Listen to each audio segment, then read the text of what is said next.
Hotel ආලකමන්දා. බුදු අම්මෝ මතක් කරකොටත් බයයි.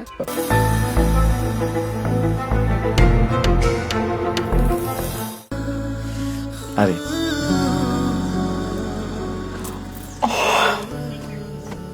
වට රයිසන කම්බුණාද? හම්බුණාද නෙමෙයි හදාගත්තා. ඇති යාන්තම්. මං හිතුවේ ඔයා නැතිච්ච ලයිසන් එක හොය හොය ජීවිත කාලෙ මිදී කියලා. එහෙම ඉන්න බෑයි කියලා තේරුණේ හින්දා තමයි හදාගත්තේ. ගෙදරට මොකද්ද කිව්වේ? ගෙදරින්ම තමයි මට මේ chance එක ආවේ. මං වාට කිව්වේ මගේ අර දඩකොලිය ගෙවන්න කියලා යවපු කුරිය කාර්යය කරගත්ත විනාශේ. ඒකෙන් පස්සේ මං නිරෝධ කිව්වා ආයෙ නම් උසාවි ගානේ රස්තියාදු වෙන්න බෑ. කොහොමත් මගේ ලයිසන් එක තව අවුරුදු 3කින් හදා ගන්න ඕනි.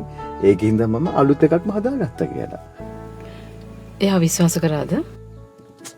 එයාට විශ්වාස කරන්න වෙනවා. එයාමනේ ප්‍රශ්නේ පටලවා ගත්තේ. දැන්වත් ඔන්න මේ ලයිසන් එක පරිස්සමට යූස් කරන්න හරිද? දැන් අපි මොන හෝටලේ රිසෙප්ෂන් එකේද අද ලයිසන් එක තියලා යන්නේ? හොටෙල් ආලකමන්දා.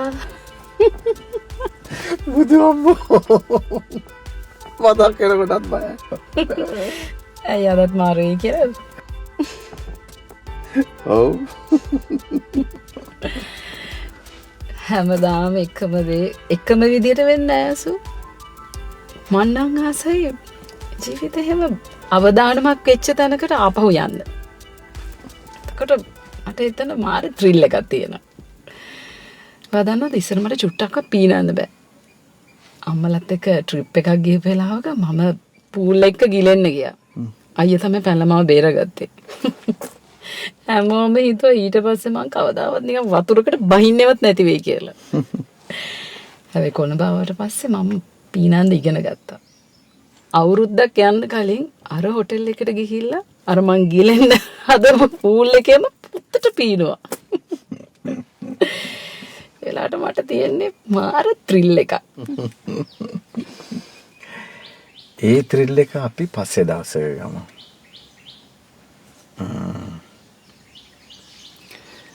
අද නම් මට එච්චර වෙලා ඉන්න වෙන්නේ නැහැ මණිකේ. ඒකින්ද අපි ළඟ තැනකට යමුද? Okay.